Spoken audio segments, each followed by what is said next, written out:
அறத்தின் வழி நின்று வழிபடுத்த இனத்திற்கான ஒரு ஊடகம் வள்ளுவம்.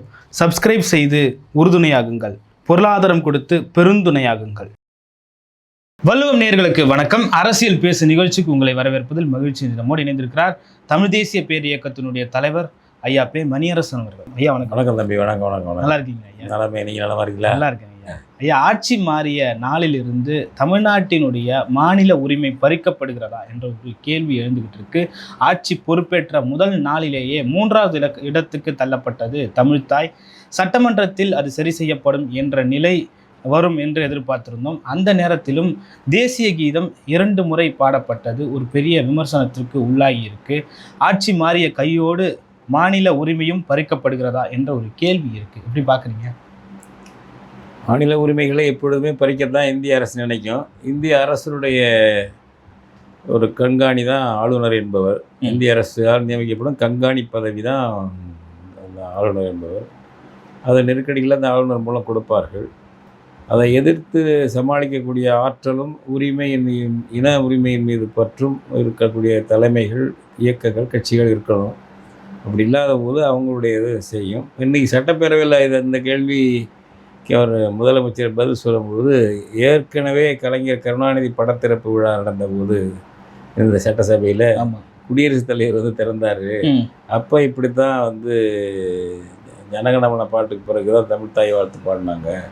2வது தடவையும் ஜனகணமன பாடப்பட்டது முடியும் போதும் அப்படின்னு அவர் படித்து காட்டுறாரு.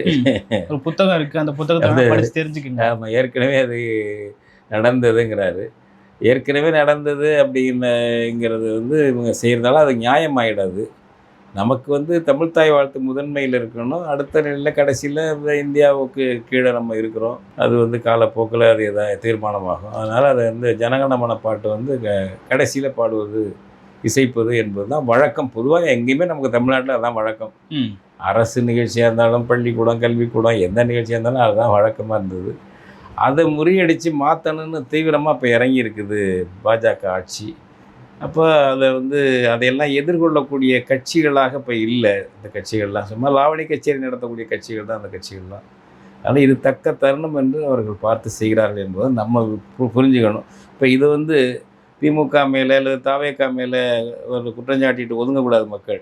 நம்ம எந்த நிலையில் வைக்கப்பட்டிருக்கிறோம் என்பதையும் தமிழ் மக்கள் உணர்ந்து, இந்த திமுக தாவேகா இல்லைனாலும் நம்ம மாற்றணுங்கிற ஒரு உறுதியை மாற்றி தமிழுக்கு முதலிடம் கொடுக்கணுங்கிற உறுதியை பெறணும். அதுதான் எங்களுடைய கருத்து.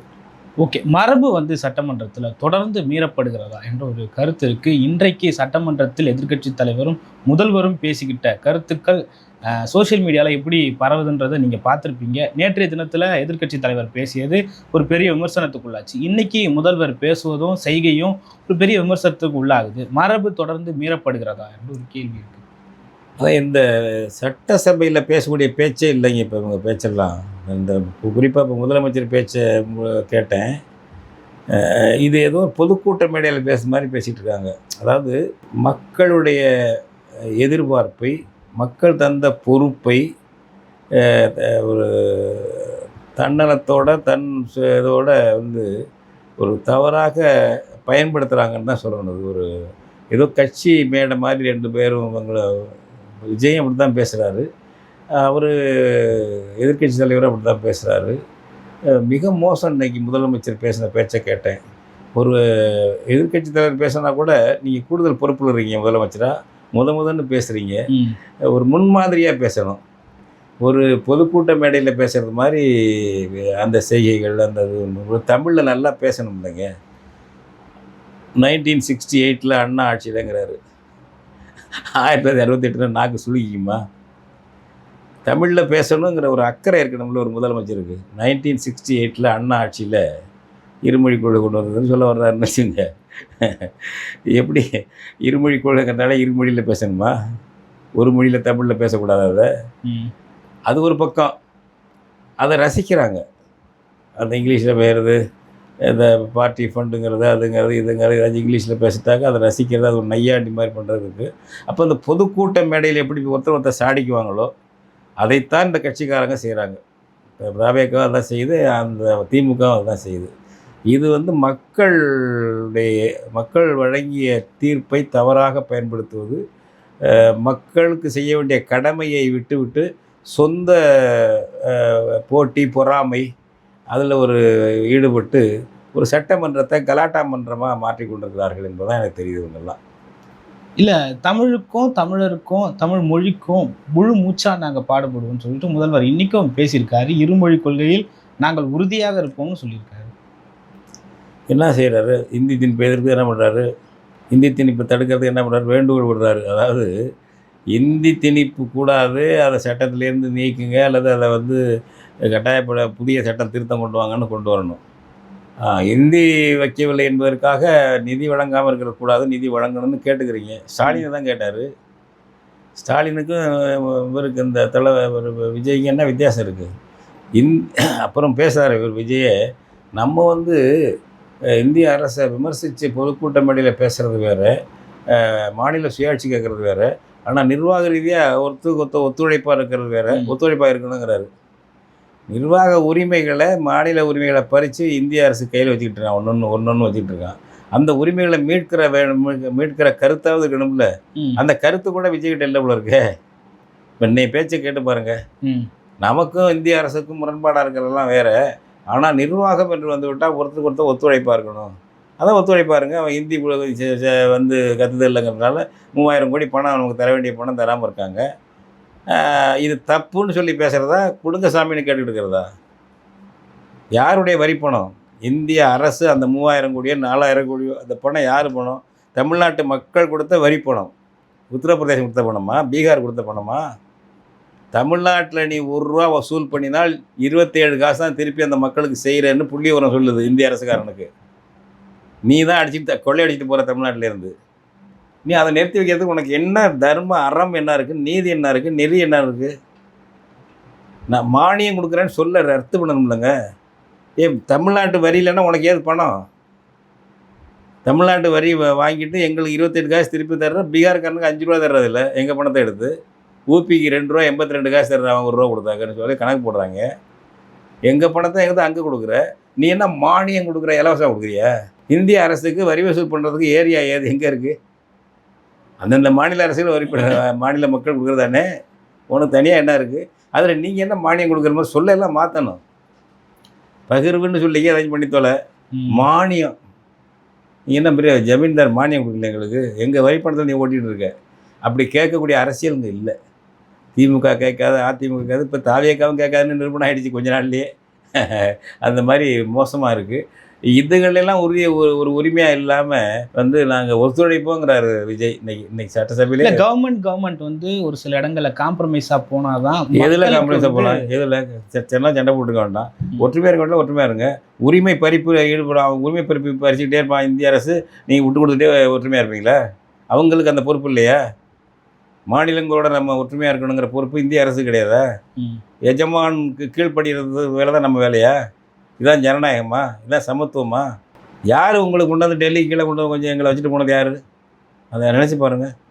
தமிழ்நாட்டை டெல்லி அதிகாரத்துக்கு கீழே வச்சுட்டு போனவங்க யார்? வெள்ளைக்கார வணிக வேட்டையாடிகள். நம்ம இல்லைன்னா ஏது இந்த இந்தியா? அதோட நன்றி உணர்ச்சியோடு இருங்க. எங்களெல்லாம் பார்க்கும்போது நன்றி உணர்ச்சியோடு இருங்க. நம்ம இதெல்லாம் நம்மளுக்கு கீழே வரக்கூடிய வாய்ப்பே இல்லை உலகத்தில். நாங்கள் என்ன குப்த சாம்ராஜ்யம் நடக்கும்போது, மௌரிய சாம்ராஜ்யம் நடக்கும்போது, முகலாய சாம்ராஜ்யம் நடக்கும்போது உங்களோட இருந்தோமா டெல்லியோட?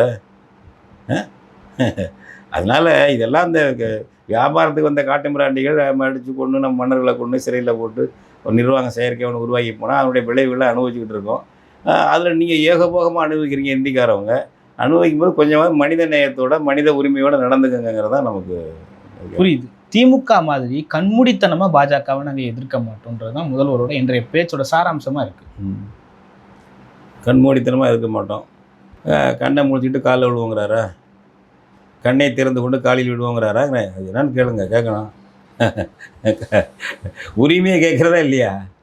திமுக என்ன பெரிய கண்ணை மூட்டி எடுத்து கேட்டுருச்சு. அன்றையிலிருந்து சொல்லுங்கள். ஸ்ட்ராங்காக வந்து நாங்கள் வந்து அந்த மேகதாது விஷயமா இருக்கட்டும், 2 இருமொழி கொள்கையாக இருக்கட்டும், ஸ்ட்ராங்காக அவங்ககிட்ட வலியுறுத்திருக்கோம் அப்படின்னு பேசுகிறாரு முதல்வர். மத்திய அரசு கிட்ட கடிதம் கொடுத்து வலியுறுத்திருக்கோம். என்ன கடிதம்? மேகதாதுக்கு என்ன கடிதம் கொடுத்து வலியுறுத்திருக்காரு? மேகதாதுக்கு தான் நீங்கள் பார்த்து நடுவர் மன்றம் போடுங்கன்னு கெஞ்சுறீங்க. நடுவர் மன்றம் போட்டு இந்திய அரசு நடுவர் மன்றம் போட்டால் யாருக்கு பக்கம் சால்வாக இருக்காது? இப்போ வந்து இந்திய அரசு நடுவர் மன்றம் போட்டுச்சுனாக்கா அது கர்நாடகத்துக்கு சாதகமாக தான் நடந்துங்க எப்பவுமே. காங்கிரஸாக இருந்தாலும் பாஜக இருந்தாலும். காவேரியில் நம்ம பார்த்தோம். இப்போ இந்த காவேரியே ஒரு நடுவர் மன்றம் போட்டாங்க, 90 போட்டாங்க. அது உச்சநீதிமன்ற தீர்ப்புனால போட்டாங்க. ஓகே. பல பேர் கேட்டும் வந்து இந்திய அரசு ஒத்துக்கலை. உச்சநீதிமன்றம் தீர்ப்பு சொன்னுச்சு. இங்கே தஞ்சாவூர்லேருந்து ஒரு விவசாய சங்கம், அது இதில்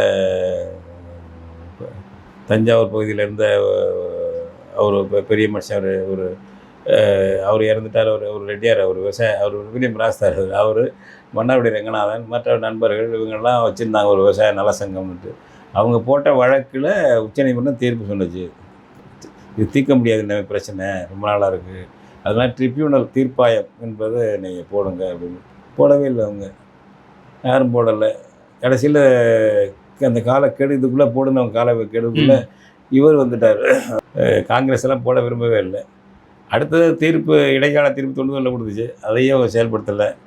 இறுதி தீர்ப்பு 2007 கொடுத்தாங்க, அதையும் காங்கிரஸ் செயல்படுத்தலை, யாரும் செயல்படுத்தலை. செயல்படுத்தாத காலத்தில் யார் இருந்து 2007 இல்லைனாக்க சோனியா காந்தி கருணாநிதி கூட்டணி ஆட்சி தான் டெல்லியில். இப்போ அது செயல்படுத்தவே இல்லை, கடைசி வரையும் செயல்படுத்தலை.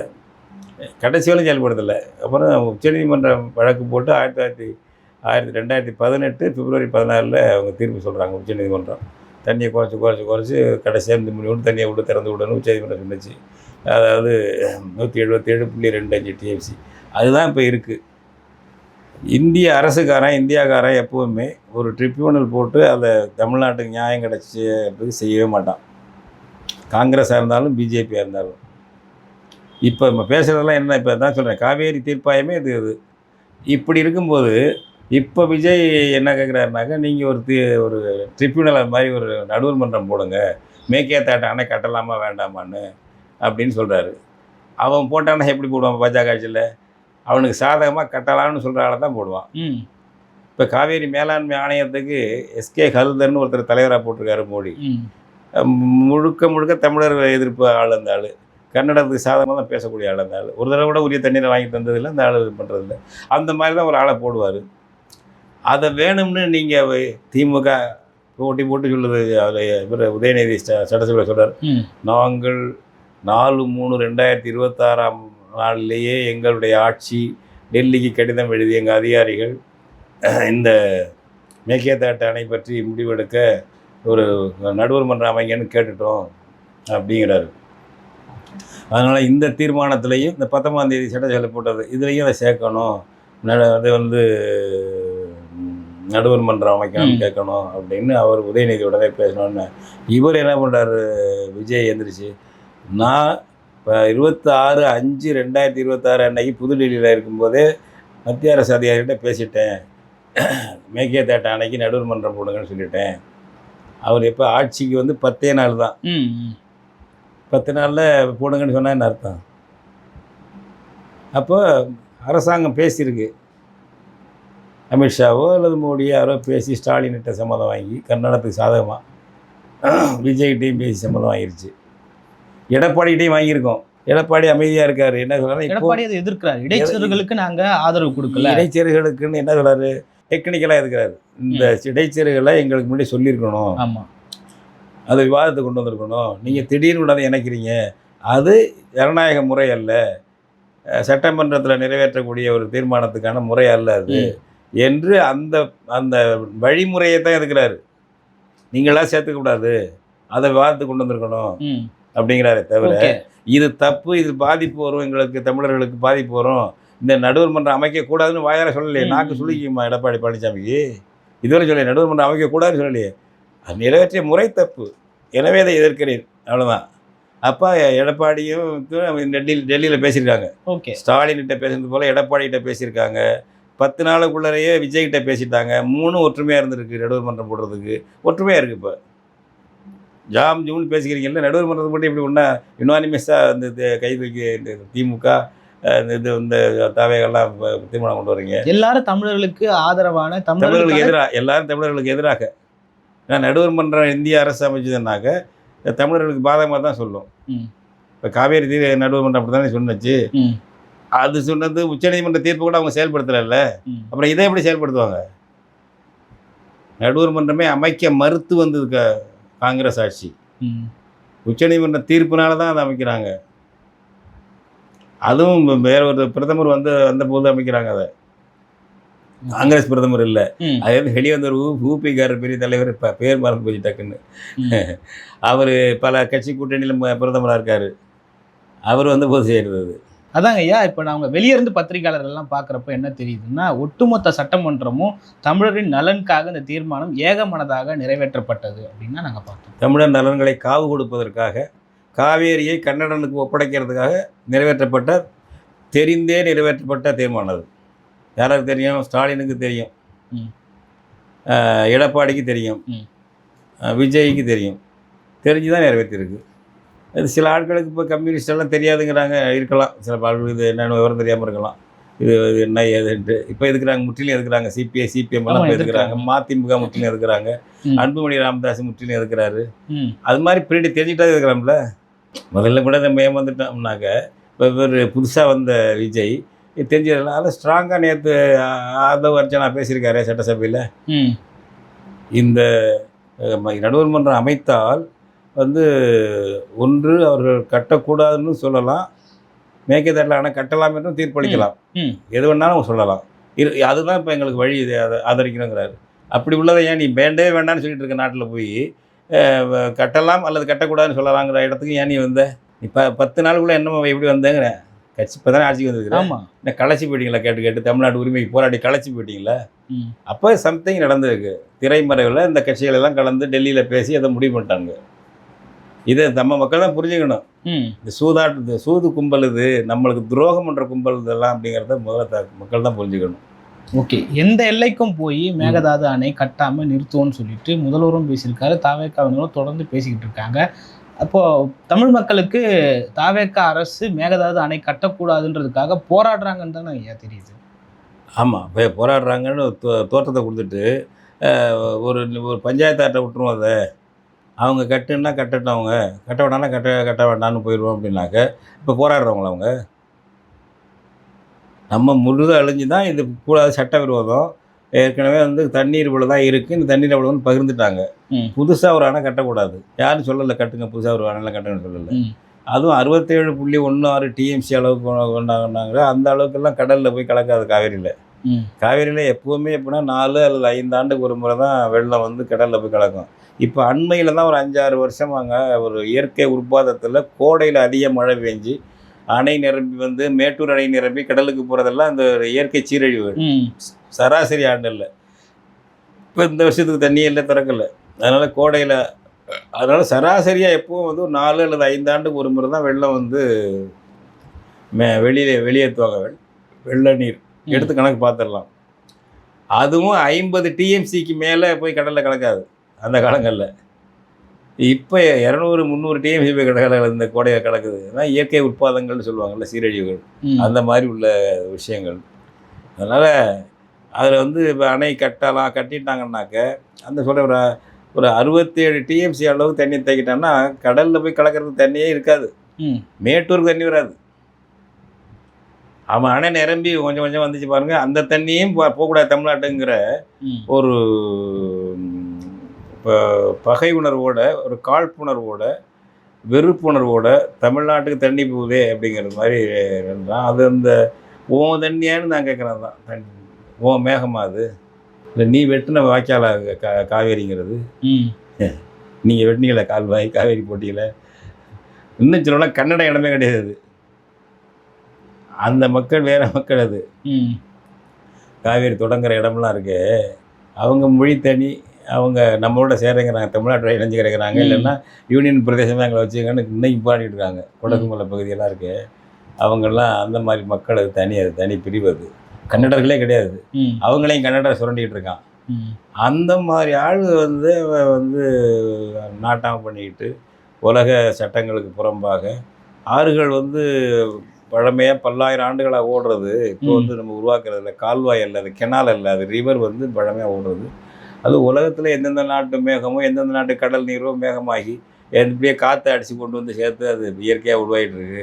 அந்த இயற்கையை உருவாக்குனது தான் ஆற்றின் போக்கு. நமக்கு கரை போட்டு எவனும் கட்டி அதை உருவாக்குறது இல்லை. அதனால அது யார் யார் பல ஆண்டுகளாக பயன்படுத்தி வந்தாங்களோ அவங்க எல்லாருக்கும் உரியது அது. அதிலும் சிறப்புரிமையானா கீழே உள்ளவனுக்கு, ஏன்னா மேலே உள்ள அடைச்சிக்கக்கூடாது. அது lower riparian, upper riparian, upper உரிமையாளர்கள், மரபு பாசன உரிமை உள்ளவங்க கீழே உள்ள பாசன உரிமையை பாதி அளவு அடங்களை கட்டி தடுத்துடக்கூடாது. வழக்கமாக போகிறது அவனுக்கு போகணும், உனக்கு இருக்கிறத நீ பயன்படுத்திக்கங்கிறது தான் உலக சட்டம். ஓகே, உலக சட்டம். இதெல்லாம் ஒழுங்குபடுத்துறதுக்கு inter state water dispute act 1956ன்னு ஒன்று இயற்றினாங்க. 56ஆம் ஆண்டு இயற்றினாங்க. அதன்படி தான் அந்த ட்ரிபியூனல்லாம் அமைக்கிறாங்க, போகிறாங்க, அமைக்கணும் போகணும். அந்த ட்ரிபியூனலை இந்திய அரசு தான் அமைக்கும். இப்போ மேகதாட்டு வேணுமா வேண்டாமான்னு மோடி அமைக்கிற ட்ரிபியூனல் எப்படி இருக்கும்? கன்னடத்துக்கு சாதகமாக இருக்கும், தமிழர்களுக்கு பாதகமாக இருக்கும். ஏன்னா அவர் ஹல்தர் போட்டிருக்க அந்த காவேரி மேலாண்மை ஆணையம் ஒரு தடவை கூட நியாயமாக நடந்துக்கிட்டது கிடையாது. அது ஏன்டா அப்படி பண்ணுறேன்னு தமிழ்நாட்டு முதலமைச்சர் யாரும் கேட்டதும் கிடையாது. அவன் தண்ணியை வாங்கி இவ்வளோ தண்ணி ஒரு ஒரு ஒரு மாதத்துக்கு இவ்வளவு விடணும்னு பிரிச்சிருக்கு உச்சநீதிமன்றம். மாதம் பிரிச்சிருக்கு. நம்மளுக்கு தண்ணீர் ஆண்டு என்பது ஜூன் மாதம் தொடங்கி மே மாதம் முடியுது. அப்போது ஜூன் மாதத்துலேருந்து மே மாதம் வரைக்கும் ஒவ்வொரு ஆண்டும் ஒவ்வொரு மாதம் எவ்வளோ தண்ணி விடணுன்றது 177.25 டிஎம்சி. அதை திறந்து விடுறதுக்கு, அதை கொடுக்கறதுக்கு, அதை ஒழுங்காக பார்த்துக்கிறதுக்கு, அதை ஏமாற்றாமல் கர்நாடகா பார்த்துக்கிறதுக்கு தான் மேலாண்மை ஆணையம். என்றைக்காவது செஞ்சுருக்கானா அந்த மேலாண்மை ஆணையம்? அத்தாரிட்டிங்கிறவன் அதுக்கு ஒரு ரிட்டையர்டு அதிகாரி ஒருத்தரை போட்டார், ஹல்தர்னு ஒரு ஆளை போட்டு. அவன் கம்பெனி முழுக்க கன்னட சார்பாக இருக்கான், தமிழர்களுக்கு எதிராக இருக்கான். அப்போ இது தெரியும், எல்லாருக்கும் தெரியும். யார் ஸ்டாலின் முதல்வர் தெரியாதா? ஏற்கனவே இந்த எடப்பாடி தெரியாது, அது சொல்லவே மாட்டாங்க இந்த ஆளுக்கு. சரி, இந்த ஒவ்வொரு மாதம் அவங்க கூடி அந்த கமிட்டி கூடி தண்ணி விடணும்னு சொல்லிகிட்டு இருக்காங்க. அதான் அவங்க விடுறதில்ல கர்நாடகம். நீ சொன்ன தண்ணியை கூட விடலேன்னு என்னைக்காவது ஸ்டாலின் கேட்டது உண்டா? அந்த நையாண்டி நாயகன் ஒரு ஆள் இருந்தார், துரைமுருகன், நீர்வளத்துறை அமைச்சர். அவர் கேட்டது உண்டா? ஏன் நீ சொன்ன ஹல்தர், நீ சொன்ன தண்ணியை விடலே கர்நாடகம், அது வாங்கி தரலையா நீன்னு கேட்டது உண்டா? கர்நாடகத்தில் ஏதோ லாபங்கள் இருக்குது உங்களுக்கு, எல்லாருக்குமே ஏதோ ஆதாயம் இருக்குது. பல்வேறு கருத்துக்களை பகிர்ந்து கொண்டீங்க. மற்றும் ஒரு கால் சந்திக்கும். நன்றிங்க.